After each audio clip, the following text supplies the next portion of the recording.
워스노5 오늘도 힘차게 출발합니다. 트럼프 대통령이 제시했었던 이 연장을 시켰었죠. 데드라인 단 하루를 앞두고 계속해서 좀 양측의 공방이 오가고 있는 국면입니다. 다만 이 트럼프 대통령의 발언도 마찬가지고요. 이 유가도 상승이 약간은 좀 제한적인데 본격적으로 좀 뉴욕 증시가 바닥 다지기에 들어갔다는 분석과 함께 오늘 뉴욕 증시 3대 지수가 상승세로 마무리를 지었습니다. 밤사이 뉴욕 증시는 미국과 이란의 종전 가능성을 저울질하며 상승 마감했습니다. 양측이 45일간의 휴전을 포함한 협상안을 논의 중이라는 보도가 나오면서 투심이 회복된 건데요.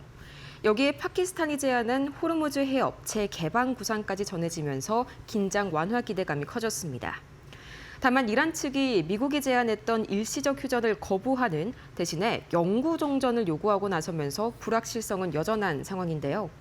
이 때문에 국제유가는 장중 배럴당 113달러를 돌파하면서 상승세를 이어갔습니다.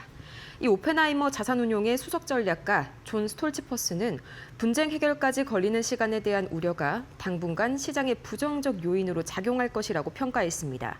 그러면서도 미국 경제와 증시는 회복력을 바탕으로 상승 여지를 이어갈 것이라고 긍정적인 전망을 덧붙였습니다. 이렇게 긍정적인 전망들이 잇따라서 나오고 있지만 오늘 그래도 시장 상단이 다소 제한됐었던 건 바로 매크로 이슈 한 가지가 있었기 때문인데요. 이 전쟁 여파가 본격적으로 물가를 끌어올리고 있다는 신호가 나오기 시작했습니다. 오늘 뉴욕 증시는 종전 기대에도 불구하고 물가 부담의 상승폭이 제한됐습니다. 미국의 3월 서비스업 PMI는 54를 기록하면서 21개월 연속 확장세를 이어갔지만 전월 대비해서는 둔화됐고요. 특히 고용지수가 4개월 만에 위축으로 돌아섰습니다. 문제는 물가인데요. 서비스업 가격지수가 70.7까지 급등하면서 약 3년 5개월 만에 최고치를 기록한 겁니다. 이란 분쟁에 따른 에너지 가격 상승과 중동의 운송 차질이 직접적인 영향을 줬습니다. 서비스업은 미국 경제의 3분의 2를 차지하는 만큼 이런 가격 상승은 전체 인플레이션을 다시 한번 자극할 수 있는 요인이고요. 이 결국 시장은 종전 기대보다도 물가의 상승 가능성과 금리 부담을 더 크게 반영하면서 상승폭이 제한된 모습을 보였습니다. 이제 매크로에서 섹터 쪽으로 한번 오늘 시선을 옮겨볼까요? 마이크론과 샌디스크가 밤사이에 3%대, 또 이 시게이트 테크놀로지의 경우에는 5%대 굉장히 강한 급등세를 보였었죠. 2분기 들어서요, 메모리 가격 상승이 더더욱 한층 가팔라질 것이란 전망이 나왔기 때문입니다. 메모리 반도체 기업들의 주가가 밤사이 뉴욕 증시에서 일제히 상승했습니다. 먼저 마이크론은 키뱅크의 긍정적인 전망에 힘입어 4% 가까이 올랐는데요. 분석가들은 AI 서버의 수요 덕분에 2분기 D램과 낸드 가격이 최대 50%까지 급등할 것으로 내다봤습니다. 특히 깨지기 쉬웠던 과거와 달리 장기 공급 계약 체결이 늘면서 하락 사이클의 위험을 낮췄다는 평가가 주가를 끌어올렸고요. 데이터 저장 장치 업체인 시게이트 역시 모건 스탠리가 최선호주로 선정하면서 급등했습니다. 현재 시게이트의 가치가 시장에서 저평가되어 있고 내년 상반기까지 수익성이 빠르게 개선될 것이라는 분석이 주요했습니다. 여기에 샌디스크 역시 데이터 센터 부문의 기록적인 성장을 발표하면서 힘을 보탰는데요. 전문가들은 AI용 고대역폭 메모리 주문이 2027년까지 밀려 있을 만큼 이 시장이 구조적인 호황기에 진입했다고 진단했습니다. 다만 히트맵을 보시면요, 같은 하드웨어 단 내에서도 희비가 굉장히 좀 극명하게 갈렸었던 하루였습니다.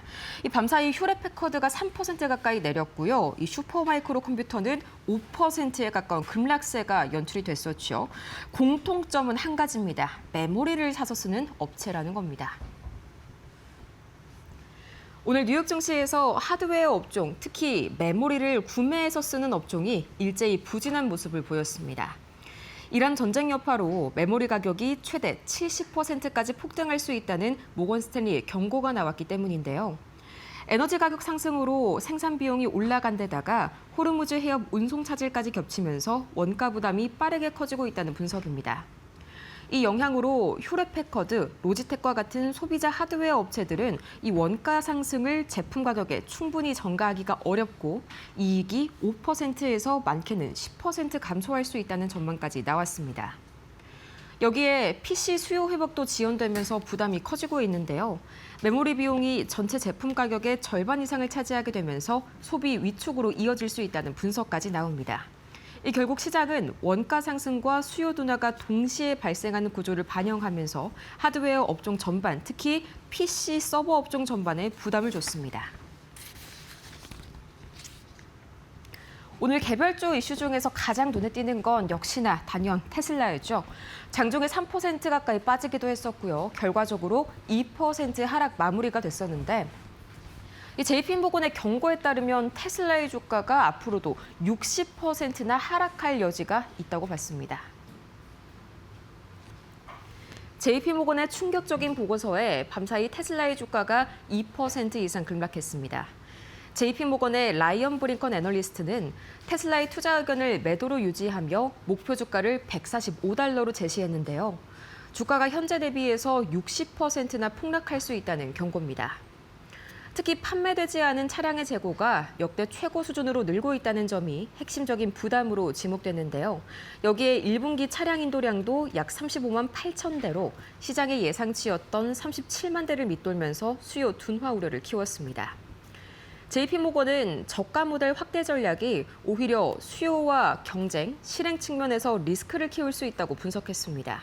또 2026년 올해 주당 순이익 전망도 기존보다 낮춘 1.8달러로 제시했습니다. 테슬라가 기술력과 제품 경쟁력은 갖추고 있지만 경쟁 심화와 브랜드 논란, 높은 밸류에이션 부담감이 이를 상쇄하고 있다는 평가입니다. 밤사이 메모리주들이 일제히 오르면서 오늘 우리 증시에서도 동반 강세가 예상이 되지만요. 이 테슬라가 워낙 부진했다 보니까 2차 전지 따는 다소 불안한 아침이네요. 지금까지 뉴욕 증시에서 반드시 알아야 할 머스노 5 살펴봤습니다.